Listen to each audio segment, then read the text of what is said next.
May question dito, be. Sabi niya, pwede ba dyan undergraduate, SMAW certificate, NC1 and C2 qualified, test the welder.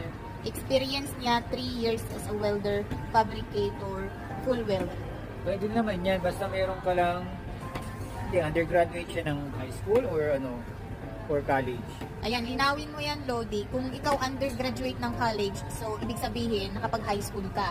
So, pwede yung diploma mo ng high school. Basta high school graduate ka, pwede na yan. Pero kung undergraduate ka ng high school, please mag-provide ka ng ALS certificate Yun, or yung alternative learning certificate. Yun yung kailangan. Kasi hiring yung company ng husband ko dati sa shipyard welding. So, pero kailangan niya mag-aral ng Nihongo. Oo. Nihongo, tapos kung hindi ka pa nakatapos ng SSW visa or hindi ka pa dumaan ng TITP dati sa Japan, first time mo palang mag-apply, need mo yung GLPT exam N4 or JFT. Ayan, na basic. Saka yung skilled na ano na yung welding exam din ng Japan ano ba? Oo.